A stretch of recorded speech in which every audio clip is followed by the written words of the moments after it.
Okay. Suivez, pardon, c'est l'essentiel. Donc c'était quoi? C'était un pied diabétique, ça c'est un terme médical. Il y avait une nécrose au niveau du deuxième orteil qui venait l'allure d'une gangrène. Bon, ce médecin me connaît parce que j'ai soutenu quand même sur le pied diabétique et j'ai fait des efforts pour limiter les amputations. Mais quand j'ai pris ce monsieur, quand j'ai réussi à stabiliser, il était question maintenant de la repousse. Et il y avait ce petit orteil-là. J'ai amputé le petit bout. Le petit bout qui est, bon, oui, l'extrémité distale. Oui, j'ai dégagé cela. Ça, ce n'était pas une amputation, mais c'était une petite désarticulation. Et le reste était en train de pourrir. Il fallait d'abord attendre que ça sèche avant de faire la désarticulation vraie.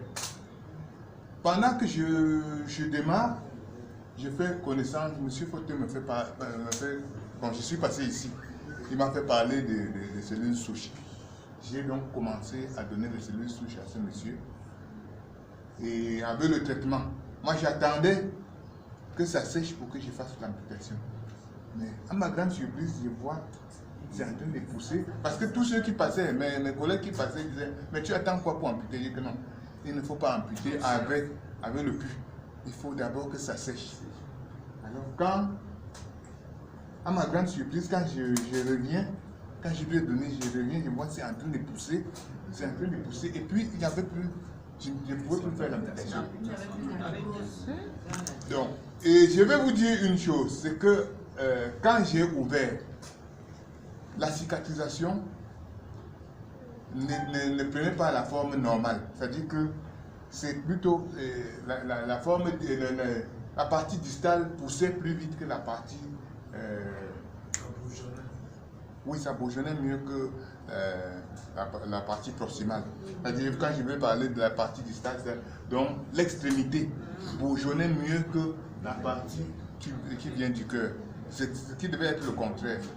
Alors j'avais des difficultés. Parce que là, je sentais que les cellules, ça manquait de cellules. Mais quand il a commencé, subitement, directement, j'ai vu la repousse reprendre. Et à nos jours, il est dans la phase de la guérison.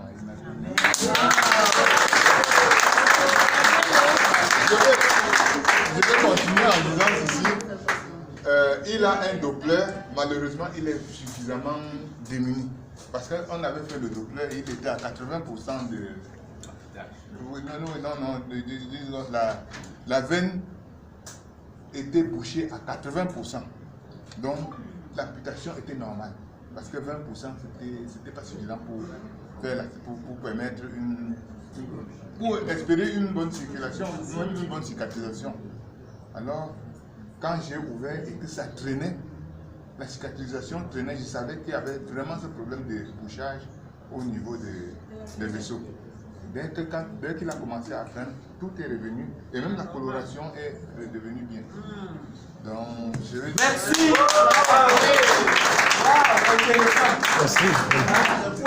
Quelque chose. Ouais. Donc, je voulais signaler au leader que c'est ici en salle qui m'a apporté des images et au prochain séminaire, vous aurez des images pour vraiment témoigner ce cas. Dieu soit loué. Dieu soit loué. Merci.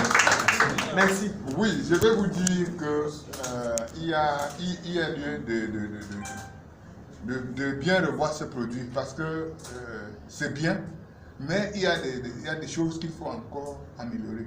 Lui, il m'a rappelé qu'il fallait que le malade boive beaucoup d'eau. Ce qui fait que j'ai eu des échecs parce que les malades ne prenaient pas beaucoup d'eau. J'ai beaucoup de malades qui viennent pour des cas pareils. Oui. Lui-même, il avait un cochambrier qui a un ulcère, un vieux ulcère. Chez lui, c'est un peu lent, mais il ne peut plus se passer de la cellule souche. Oh, ouais. C'est ce que... Intéressant. Merci. Wow. Ok, ça c'est clair.